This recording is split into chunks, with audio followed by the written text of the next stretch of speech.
So if you guys remember a little while back, QSP sent me a box of knives, and there was 4 knives in it, and we've looked at a lot of them. As a matter of fact, we've looked at all of them except for this one. This is the Platypus. I wasn't sure how I was going to feel about it, but it's a pretty cool knife, as you guys saw. Let's turn this around and take a really quick look at this awesome knife from above. So guys, this is my first carry on this QSP Platypus, and I'm kind of surprised that I like it. I did not think I was going to like it that much. Now, here are all of your specs on this, so you can see right here how this all is done. That way you can pause it and look at that if you want. But this is very, very Chinese ring sword-esque or Chinese broadsword-esque. You got this broad sweeping blade that's clipped off and radiused in with almost hollowed out here. Big fuller on it. There is no flipper tab on this knife, but this is done in 14C28N. You guys know I love that steel. And this thing came just insanely sharp. The mechanism on it is thumb stud reverse flick off of the fuller, or if you're a fan of this, I'm typically not, but this is okay. This has got a wave style feature on it, Emerson wave style feature on it, right here that actually works really well. So the action on it is kind of stiff. I think it just needs a little bit of break-in. I have not changed the lubricant on this yet, so that might have something to do with it. Typically, I get a knife in, I change the lubricant after the first day carry, and it gives it the best possible chance for, you know, the action and the smoothness. Hardware on it is really, really uniquely done. It kind of has, you know, some geometric look to it. You've got some jimping. That is right there on the thumb ramp that lets you get in on it, and you can get in. Now, I have not done a lot of cutting with this, but I will say it slices really well because it is radiused. Problem I see is it doesn't have as much flat as I typically like, but we'll see how that pans out. It is in a liner lock running on bearings. And yeah, like I said, the action is pretty good. It'll get better once I change out the lubricant. Access to the lock bar is really good. There is some jimping on it, but it's not super aggressive, so it does not make that lock bar sharp. Handles on it are in G10. It's two-tone. You've got this like olive drab and black, which gives it a unique pop. And I'm not 100% sure how they did it. It's not an inlay.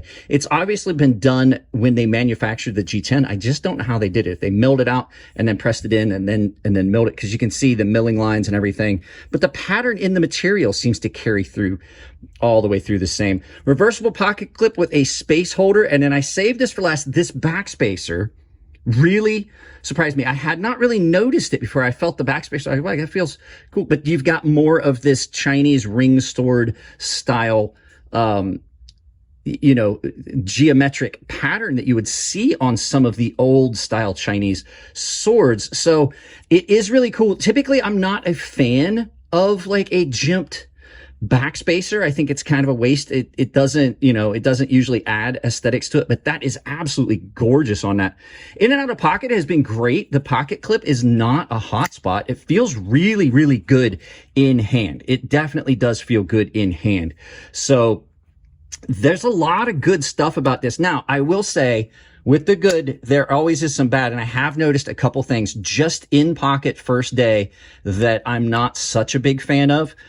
So we're going to turn that round and talk about it right after you guys hear from Coffee Brand Coffee, this channel sponsor, and I would really appreciate it if you guys visit their website, check them out, use coupon code CrazySharp. So I know that no one likes to watch ads in the middle of a video. I don't like putting them in, but I do know that I got to support what I do here. So I partnered with companies that I know I can trust. And today's sponsor is Coffee Brand Coffee. They're delivering quality coffee, freshly roasted on demand, ground to order and delivered to your door, and they're not doing anything political, so you don't have to worry about a company that you're supporting that is supporting causes that you might not agree with, because they don't support any causes. They just simply take the money and put it back into making a better product. So I would appreciate if you both support their new small business and my channel by checking out Coffee Brand Coffee and looking at their offerings.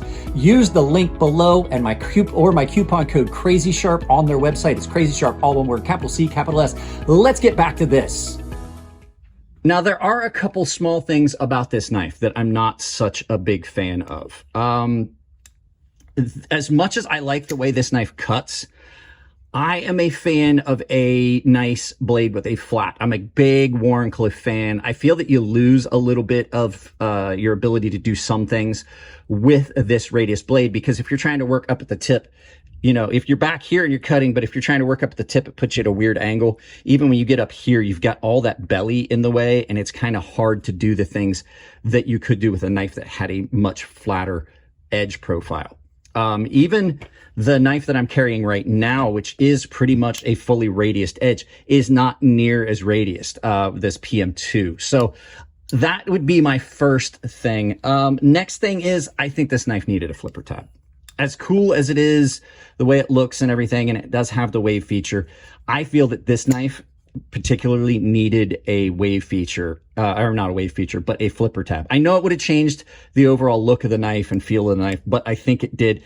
And that leads us to the reason why, which is the next thing. I'm not such a big fan of the thumb studs. They are a little, the way they're positioned and you get on them, they're a little sharp and a little uncomfortable. It's not that I've got like soft, girly hands or anything, but between the strength of the detent on this knife and then those thumb studs, it is a little, you can definitely feel it. You can see my thumb there. You really have to apply a lot of pressure on those thumb studs, and they're not as big as I would like them. And for something like this, I still, like I said, it needs a flipper tab.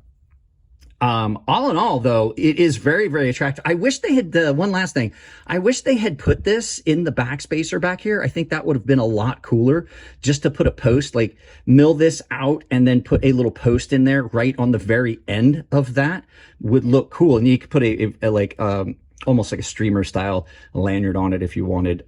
This would look cool with like a ribbon style lanyard on the back. But all in all, the feel in hand and cutting. Oh, one last thing, the jimping. Like, you've got this really nice thumb ramp, but the jimping is kind of soft. So like you said, the first day in pockets, you're going to find some little things. And I'm going to forget some things, because when I do first day in pockets, it's not at all like a list of things that I have written down. I'm just the things that I've noticed so far. I've had this in my pocket since about 5 o'clock this morning. It's now about 10. So I do like it. It's a very attractive knife, and especially that backspacer is just striking. But we'll see how this pans out over the next couple of weeks. Let's turn this around. I'll do some final thoughts and send you out about your day. So there you go. As you guys see, there's not a lot with this knife that I don't like. It's not the typical knife that I would throw in my pocket, but I have to admit, it is a lot of fun. It's really cool, and it's got a very, very unique and interesting look. So we're going to carry this for a couple weeks. You guys will see this video upcoming soon.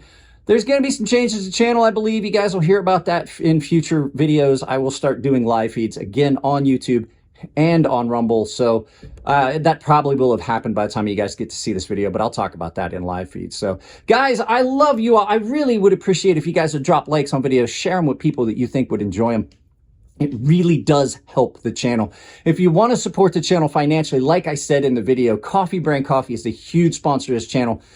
Running a channel isn't free. I gotta have sponsors. I gotta have members. I gotta have people drop super chats. But the biggest thing you can do is follow the Coffee Brand Coffee link down below. Check out their coffee. It is money back guaranteed if you don't like it. I also have an Amazon store down below. Just take that, pin it to your browser, use that for any Amazon shopping you're going to do, because you know you're going to use Amazon, because who wants to put on pants? And I also have a membership down below. It's all tier based. Get in on a membership if you can afford it. We have a lot of fun with the membership stuff. They get exclusive content, exclusive giveaways. Everyone has access to the Guildford server. The baseline and premium guys are entered into the giveaways that I was talking about. And the premium guys have access to a sharpening tutorial series here on YouTube that's behind that paywall. So guys, that's it on this one. I love you all. Keep it clean in the comment section. If it's your birthday, happy birthday. And I'll see you in the next video.